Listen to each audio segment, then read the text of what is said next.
Hello everybody, hope you're all doing well. My name is Steven and this is the Storytime channel. Just a quick reminder that I do a giveaway every single week, so if you're interested in entering, I'll tell you exactly how to enter later on in the video.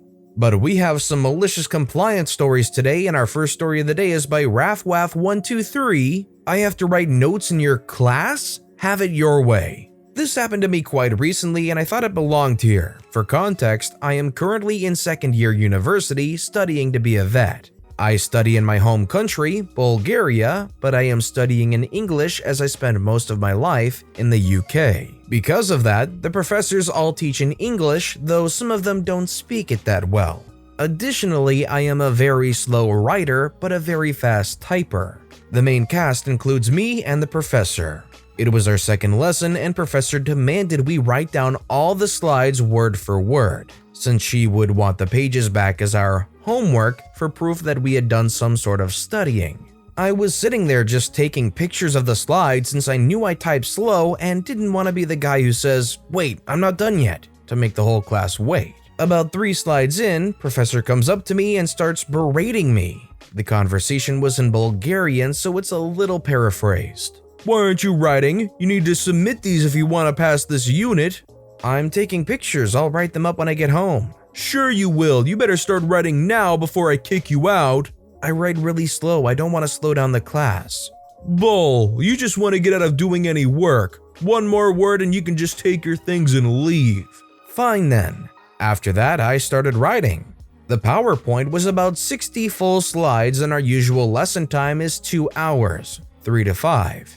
Every time she switched the slide, I was only about halfway through it. So I politely asked, "Would you go back so I can finish writing?" She moaned the first few times and eventually got so annoyed that she actually came to check my writing and indeed saw that I was only about halfway through. After she came to check, she kept an eye on me to see if I'm writing slowly on purpose or if I'm indeed slow, and saw I was giving it my all. Once the lesson was done and everyone walked out, she came to me and said, "You can take pictures, but I better see them written up at the end of the semester or I will fail you." I just said, "No problems," and ran to catch up to my classmates. Let me ask you guys, do you think teachers and professors in this case should be a lot more receptive to students taking pictures of slides and notes and whatever else that they might need later on that they can go back and just reference from the picture? Let me know in the comments down below. I feel like if I was a teacher or professor, as long as Flash wasn't on and it wasn't distracting other students, I would be totally fine and actually encourage taking pictures of the notes. Our next story is by alhbundy. Boss makes major changes to schedule and gets me fired. This happened way back in the 90s when I had a night job as a computer operator on a mainframe. Big computer that Windows 3.1 is more powerful. Or so it seemed. Our company relocated to a neighboring state over a weekend, and I was scheduled to work Saturday and Sunday nights, 12 hours each, and have off Friday. But was told to call Friday at 6 p.m. for directions to the new place. While I was there, I didn't know how to get there from where I lived. Since I wasn't scheduled, I ran the errands that I would do over the rest of the weekend because of the schedule, and at 6 o'clock I called. Conversation went like this. "Hello, Boss Weasel, I'm calling to get directions to new building." Boss Weasel says, "Good." He gave me directions and said he'll see me in an hour. What? I'm not scheduled and I haven't been to sleep yet as I wasn't supposed to be there. "Plans changed. Sorry, I forgot to call." This meant I wasn't going to get any sleep for basically 2 days, and I told him that. He didn't care. I said I've got to crash for a couple and would be there when I could. I grabbed a 2-hour nap and drove the hour there. Needless to say, I crashed out at 3 a.m. and was caught the next day by Boss Weasel. I did get everything done I was supposed to get, but crap happens. Well, I got threatened with being fired, but wasn't. But I was written up for it, and everyone else that was involved told him he was wrong. He didn't care. So 5 or 6 months of BS happened, and he decided to demote me to distribution clerk. This meant I had to separate thousands of pages of reports and get them to the right person. Of course, I wasn't trained to do this and mistakes happened. So here is where the fun begins. He called me into his office, left the door opened and just yelled at me. He told me that I wasn't to separate or distribute the reports, just pull them off the printer and let someone that wasn't a freak up do it. I realized something then, and I smiled to myself and said for him to put that in writing. The idiot did. The letter with the company logo stated that under no circumstances was I to distribute the reports. I said okay and happily went on my way. He was going on vacation that night, and I knew the crap storm that was going to happen since that night, a Thursday and the last day of the month, was the night the paychecks were printed. Well, the difference with paychecks is that they were run through a special machine that separated them. There were about 500 or so, and then they would be placed in envelopes by the payroll department. They picked up first thing in the morning. So about 10 minutes before they were to arrive, I got my coffee and Danish and waited. Payroll clerk, to be referred to as PC, where are the checks? I say over there. I pointed to a 2-foot pile of papers. Payroll clerk says I need them separated. I say can't do it. Payroll clerk says why the freak not? I say Boss Weasel ordered me not to. I showed payroll clerk a copy of the letter as I took the original home. Payroll clerk says, we'll see about that. I say okay. Payroll clerk got Boss Weasel's underling, who actually was a decent person. Underling said, OP, what is going on? Boss Weasel told me in no uncertain terms that under any conditions am I to separate or distribute any reports. So I'm not. Underling, he knew the reasons, says, I'll authorize it. I say, I'm not letting you take the heat for it. Call him and get permission. Once that's done, it'll take 5 to 10 minutes to do it. Underling says, okay. He reaches for the phone, tries to call him, and no response. He went hunting and there were no phones. Hehehe. I said, sorry, won't do it. Finished my coffee, put my coat on, and went home. Told him I'd see him Monday as I don't work Friday. I handed him the copy of his letter and left. They did manage to separate the checks eventually and everyone got paid. I had direct deposit, so I didn't care. Nothing they could do to me then, as I followed my instructions to the letter, but I knew I was done there and I didn't care. Boss Weasel got reamed for that and made it his goal to get me to quit, but I wanted unemployment, so that wasn't happening. I got fired a month later and was told my goodbyes were talked about for months. When I saw him by my now former workmates, I let him have it. Last thing I said to him was that his boss needed him under his desk now. Run along and bring tissues. You'll need them. About a month or so later, I wanted to say hello to the guys I worked with for 10 years, and who answers the phone? Boss Weasel. Except now, he was demoted to what was my position and had to work third shift and weekends. He didn't last long. I found out later where he went to and realized a dear friend of mine worked there too. Got him fired. I ran into him at a street fair a year later, and the only reason I didn't rip him a new a-hole was that he had his young son with him. I'm too nice. OP might have been pulling out all the stops to absolutely ruin this guy's job, but at least OP has the decency to respect that this guy was with his son at that moment and didn't do something that they would obviously regret later on. This next story is by LongSufferingSquid, Work Harder, Not Smarter, a Portia story. The background: my company recently replaced the computer system we use to enter orders. The new system is slower, less agile, and in most ways worse than the previous system. As such, when we have to change or update an order mid-process, the changes fall into 3 categories: minor changes, major changes, and impossible changes. Minor changes are simple, major changes are like minor changes with a couple extra steps, and impossible changes are so significant that the whole order has to be cancelled and started from scratch. I'm an expert, but some of our less experienced operators have difficulty telling major changes from minor changes. This is a problem because if the extra steps for a major change aren't taken, then later in the process, the order requires an impossible change and the whole order has to be cancelled and started from scratch. The setup and the compliance. Management sends out a memo. All non-impossible changes are to be treated as if they are major changes.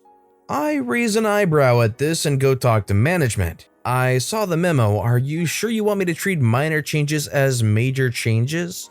Portia responds, we're tired of major changes being updated incorrectly and turning into impossible changes. We figure this will make it easier to reduce errors. I purse my lips. Simpler maybe, but I don't know about easier. The extra work will reduce our efficiency. Are you sure you want me to do it this way? Portia sighs. Just do it, Squid. We want everyone to do it this way. I shrug. Okay, and go about doing it management's way. The fallout. A couple weeks pass. As expected, the number of errors drops across the board and, as I predicted, the group's overall efficiency also drops. Except, management notices something unusual. Squid, we've noticed that while your efficiency has dropped, your error rate hasn't. Care to explain?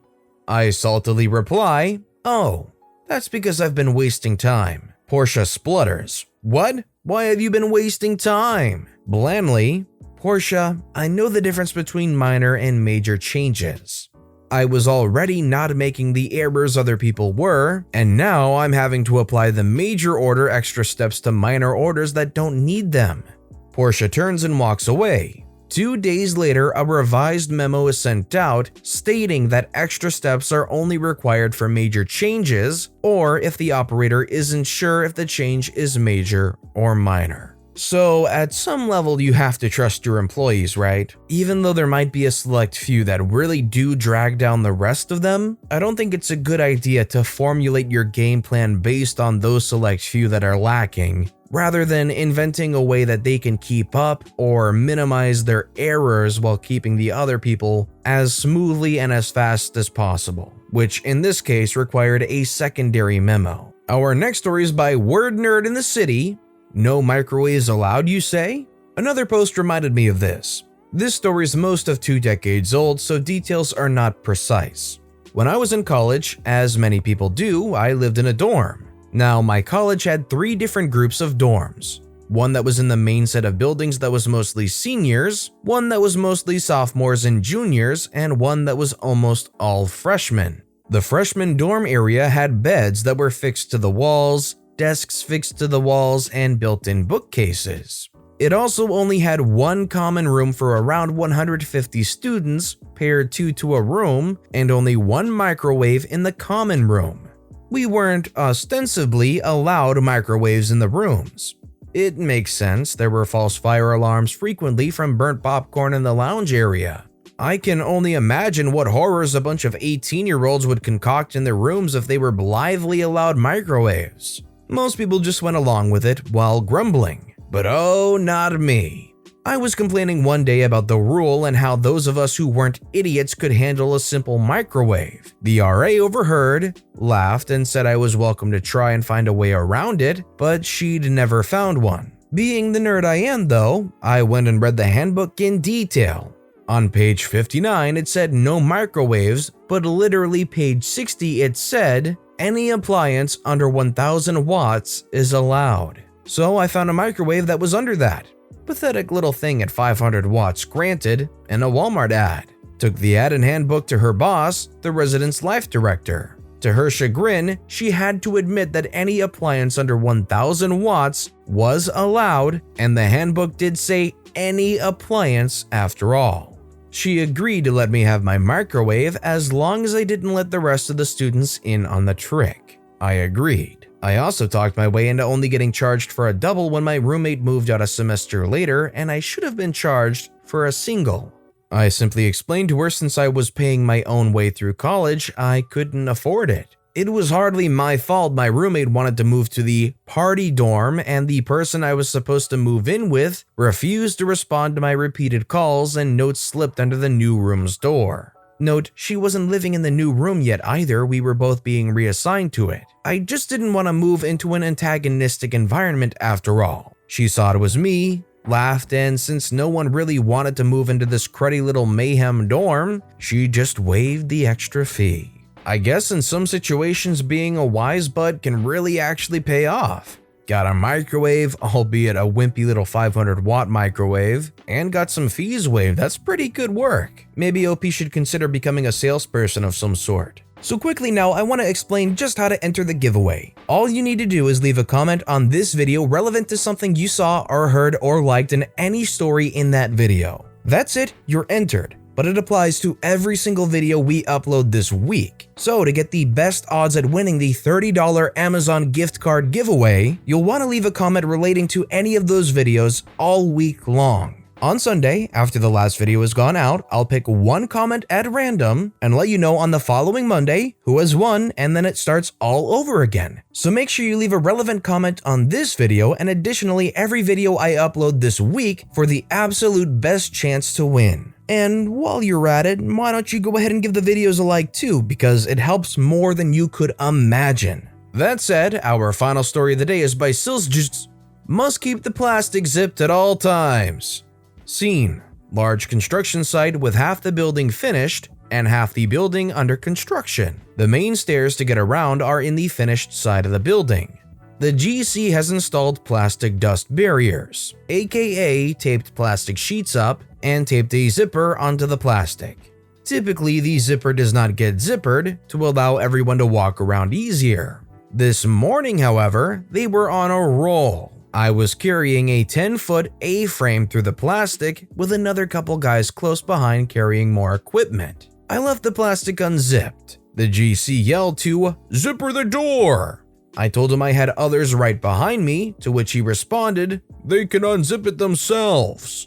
Roger that, sir. I have zipped, and I zipped that door 100 times today. Anytime anyone goes through, I zip it back up. It's about to fall off the wall right now. Apparently, the logic behind this process, according to the comments, is that when you zip it up after you walk through every single time, it makes sure that the next person going through knows that it has to be kept zipped up and will zip it back up when they pass through. Or, at least they hopefully will. Which makes sense because you know how lazy humans are. If they walk through an already open zipper, they're probably not going to go, you see this open zipper I just walked through? Maybe I should zip this back up. But with that being said, that's all the time we have for today. So which of these stories was your favorite and why? Let me know in the comments down below. But besides that, if you enjoyed the video, please consider liking and subscribing and turn notifications on if you haven't so you'll never miss an upcoming video. Any little thing that you do helps the channel grow so much more. Whether it's commenting, subscribing, or just watching the video, thank you all so very much for supporting me right here on the Storytime channel. I hope you all have a wonderful day, and I'll see you all next time, right here.